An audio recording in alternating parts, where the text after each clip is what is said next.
पुण्यार्चक हैं स्वर्गीय श्रीमती सोना देवी जी की पुण्य स्मृति में श्री विनोद सेठी, श्री दिवस, श्रीमती रश्मि सेठी, श्री आनंद, श्रीमती नीनू सेठी, श्रीमती चांदनी, श्री अभिषेक पाटोदी, श्रीमती शिवांगी, श्री सौरभ छावड़ा, चिरंजीवी दक्ष, कुमारी अमायरा, चिरंजीवी अरहम, कुमारी शरण्या एवं समस्त सेठी परिवार दीमापुर एवं कोलकाता।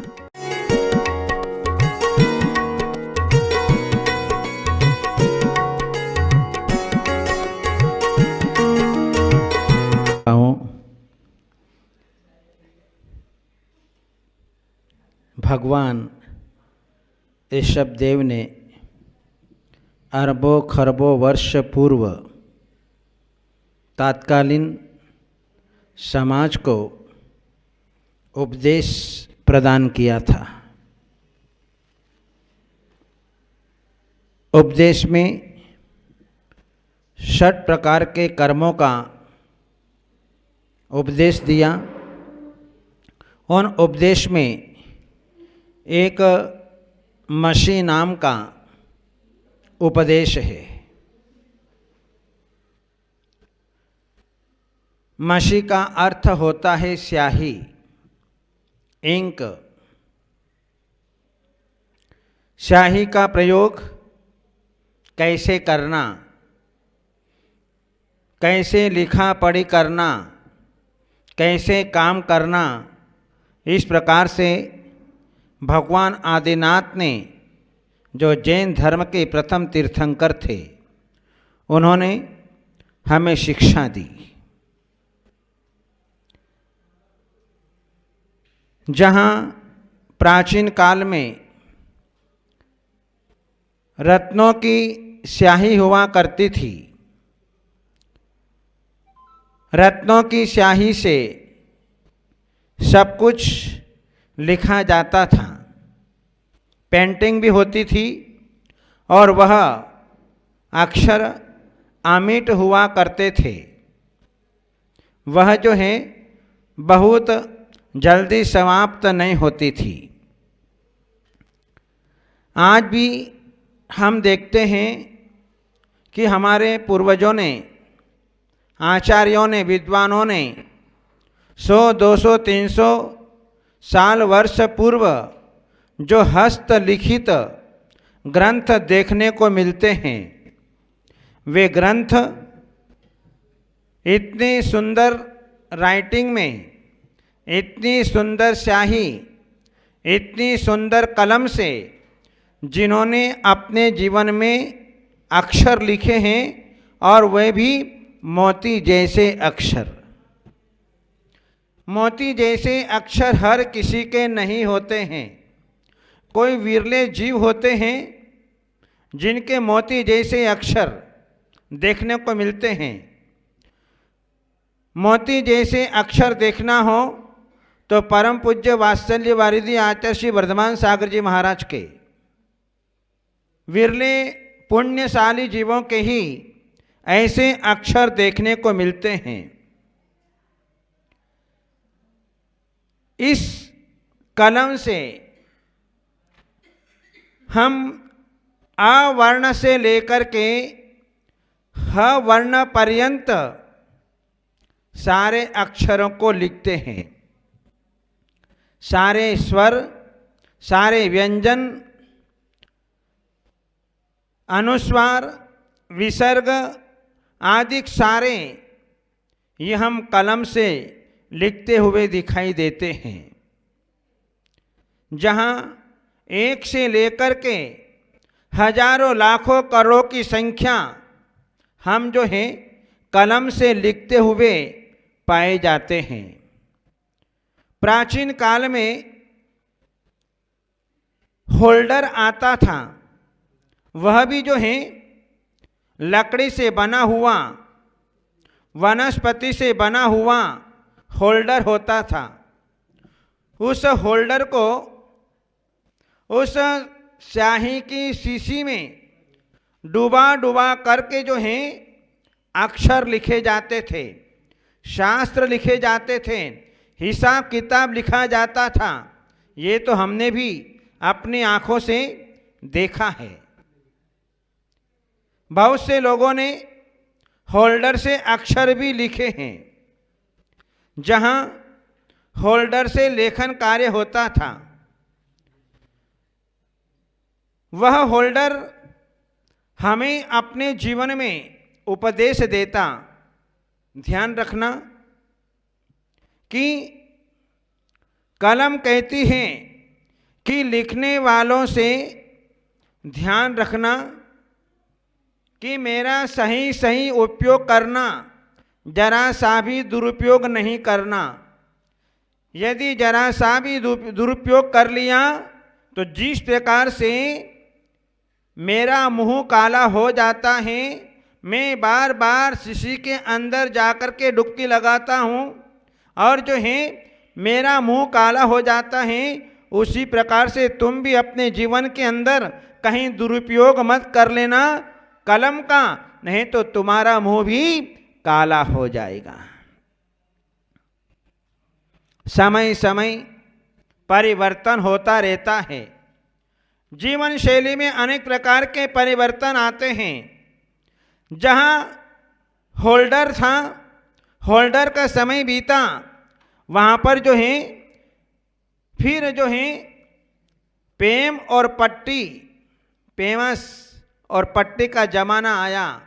पेमस से लिखा जाता था और जो है खड़ियाँ हुआ करती थी, उस खड़ियों से लिखा जाता था। फिर चौक से लिखा जाने लगा। इस प्रकार जो है समय समय के अनुरूप ये सारी कलमें बदलती चली गई और अब जो है अनेक प्रकार की कलमें हमारे पास में आ गई। जो कलमें जहां केमिकल की स्याही वर्तमान में देखने को मिलती है, वह केमिकल की स्याही उस पेन के अंदर जो है भरी जाती है और जो है उससे लेखन होता था। अब वो भी जो है वर्तमान में बंद हो रही है और जो है अब तो रेडीमेड यूज एंड थ्रो, खाली हुई फेंका, इस प्रकार से जो है ये कलम वर्तमान में चल पड़ी है। जहां मोबाइल का ज़माना आ गया, नेट का ज़माना आ गया, कंप्यूटर का ज़माना आ गया, वहाँ पर जो है हमारी प्राचीन धरोहर लुप्तः प्राय है। अब वे जो है केवल देखने योग्य वस्तु रह गई, क्योंकि अब कोई लिखना नहीं चाहता। जहाँ मोबाइल आया वहाँ हमारे चिट्ठी पत्र समाप्त हो गए। जहाँ मोबाइल आया वहाँ पर हर प्रकार की जो प्राचीन व्यवस्थाएं थी वो धीरे धीरे करते करते नष्ट हो रही है। लेकिन जब से मोबाइल आया तो लोगों के हाथ से, लोगों के जेब में से पेन कलम गायब होने लगी है। लेकिन फिर भी कलम आज भी दिखाई दे रही है, स्याही की शीशी आज भी दिखाई दे रही है और जो है लिखते हुए देखे जाते हैं। आज की जनरेशन मोबाइल के आधार पर अपना जीवन जी रही है। जहां उनके जेब में कलम ढूंढने पर भी नहीं मिलती है, लेकिन आज जो है अंगुलियों के माध्यम से जो है अपना सारा लेखन का कार्य करते हैं, इसलिए अंगुलियां ही उनकी कलम बन गई है। और जहां हम देखते हैं कि जब प्राचीन काल में या आज से 30-40 साल पहले हम देखते हैं कि अपने घर के माता पिता, गुरुजन, शिक्षकजन, अध्यापक वर्ग बच्चे को हाथ पकड़ पकड़ करके, अंगुली पकड़ पकड़ करके उनको जो है अक्षर लिखाते थे पट्टी के ऊपर, कॉपी के अंदर। हमको भी ध्यान है, हम अपनी बाल्यावस्था में हमको भी इसी प्रकार से जो है हाथ पकड़ पकड़ करके, अंगुली पकड़ करके हमें पिताजी जो हैं वे हमें अक्षर लिखाते थे।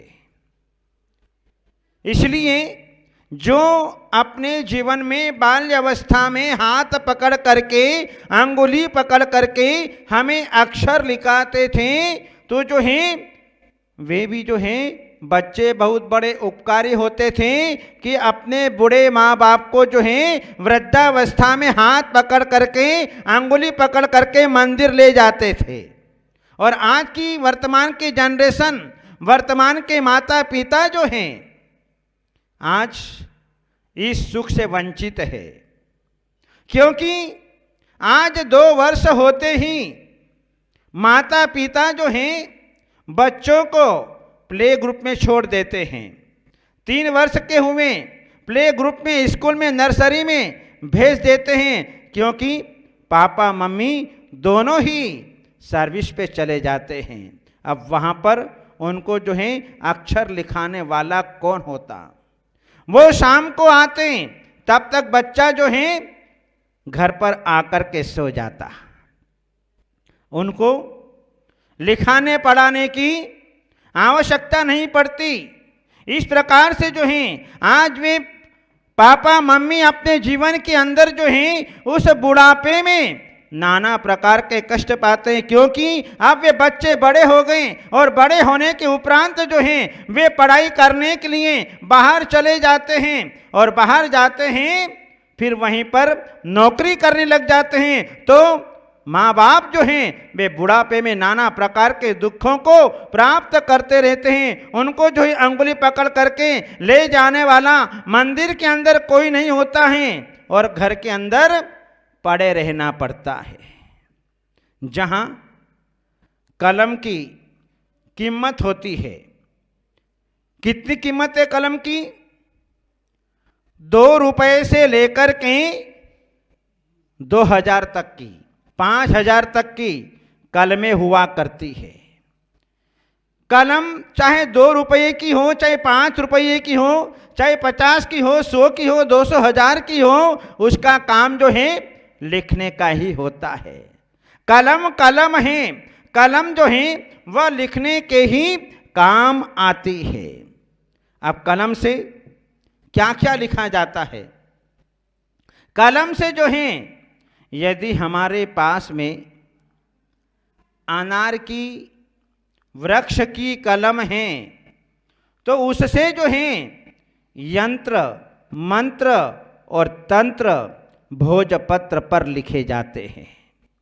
ये अनार की कलम से। यदि सोने चांदी की कलम है तो सोने चांदी की कलम से जो है हम तीर्थंकर भगवान की मूर्ति पर अंक न्यास करते हैं। अ वर्ण से लेकर के ह वर्ण पर्यंत सारे बीजाक्षर भगवान की मूर्ति के ऊपर पंच कल्याणक प्रतिष्ठा महोत्सव के समय सारे बीजाक्षर लिखे जाते हैं। और नेत्रोन्मिलन, भगवान के नेत्र खोले जाते हैं उन सोने की कलम से, चांदी की कलम से भगवान के नेत्र खोले जाते हैं। और बाकी जो कलम हैं, चाहे प्लास्टिक की हो, चाहे धातु की हो, चाहे अन्य किसी की हो, उससे जो है सामान्य पेपर पर अक्षर, वर्ण आदि जो हैं लिखे जाते हैं। लिखते लिखते जिंदगी पूरी हो जाती है, लेकिन कलमें कभी खत्म नहीं होती हैं। वे कलम जो हैं, एक कलम क्या हजारों हजारों कलम उसके सामने दिखाई देती है, लेकिन कलम कभी समाप्त नहीं होती है। ये कलम जो है हमारी बहुत बड़ी उपकारी है। यदि ये कलम नहीं होती तो हमारे आचार्य भगवंत शास्त्र नहीं लिख पाते। उन्होंने अपनी साधना के काल में से समय निकाल करके इस कलम का उपयोग किया और उन्होंने भगवान महावीर की वाणी को लिपिबद्ध किया और वाणी आज हमें अपने जीवन में हमें पढ़ने को मिल रही है, सुनने को मिल रही है। ये कलम का चमत्कार, ये कलम का उपकार। यदि ये कलम नहीं होती तो हमारे आचार्य जो हैं ताड़ पत्रों पर ग्रंथ नहीं लिख सकते थे। ये कलम का उपकार। आज जो है वे महान महान आचार्य अपने जीवन में भव्य जीवों का उपकार करके चले गए, जिन्होंने समयसार लिखा, जिन्होंने प्रवचनसार लिखा, नियमसार लिखा, तिलोई पन्नति लिखी, जिन्होंने धौला जय धौला महाग्रंथ लिखे, जिन्होंने तत्वार्थ सूत्र लिखा, जिन्होंने पंचस्तिकाई लिखा, जिन्होंने आदि पुराण, हरिवंश पुराण, पद्म पुराण, नाना प्रकार के महापुरुषों के जीवन चरित्र को जिन्होंने लिखा, ऐसी ये कलम का उपकार अपने जीवन के अंदर करके उन महान आचार्यों ने अपने जीवन के अंदर बतलाया। जिस समय कलम का उपयोग हम करते हैं, बुद्धिमान लोग इस कलम का सही सही रूप से उपयोग करते हैं। वे अच्छे अच्छे कार्यों में अपनी कलम का उपयोग करते हैं और यदि किसी छोटे बच्चे के हाथ में वह कलम आ जाए तो वह बच्चा पूरे पन्ने को बिगाड़ देता है।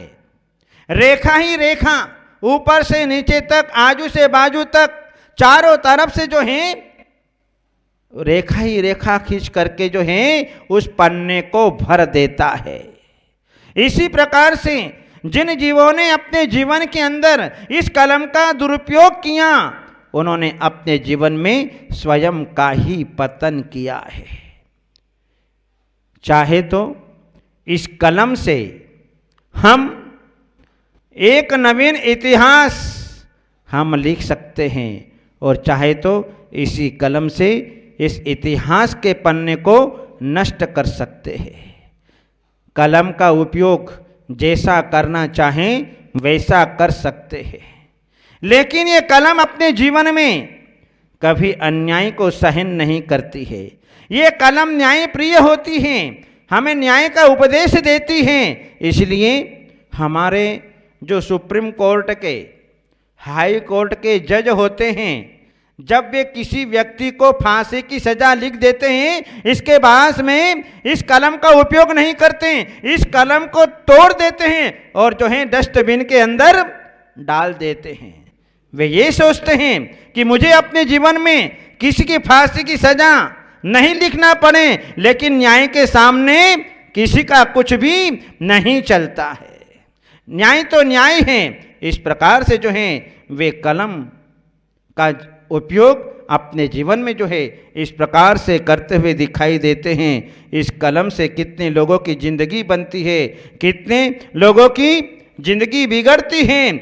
ये जो है यदि 500 के स्थान पर हमने एक बिंदु और बढ़ा दी, 5000 कर दिए, तो सामने वाले का जीवन गड़बड़ हो जाता है।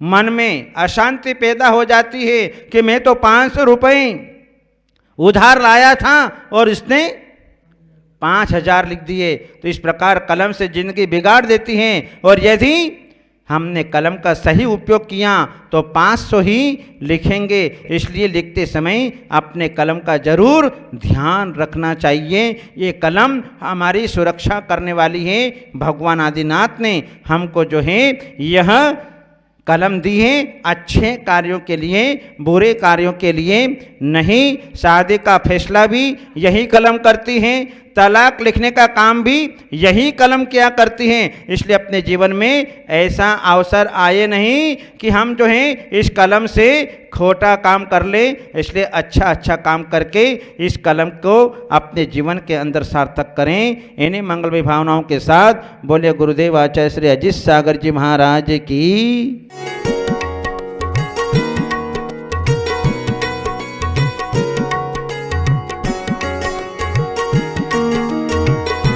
इस कार्यक्रम के पुण्यार्चक थे स्वर्गीय श्रीमती सोना देवी जी की पुण्य स्मृति में श्री विनोद सेठी, श्री दिवस, श्रीमती रश्मि सेठी, श्री आनंद श्रीमती नीनू सेठी, श्रीमती चांदनी, श्री अभिषेक पाटोदी, श्रीमती शिवांगी, श्री सौरभ छावड़ा, चिरंजीवी दक्ष, कुमारी अमायरा, चिरंजीवी अरहम, कुमारी शरण्या एवं समस्त सेठी परिवार डीमापुर एवं कोलकाता।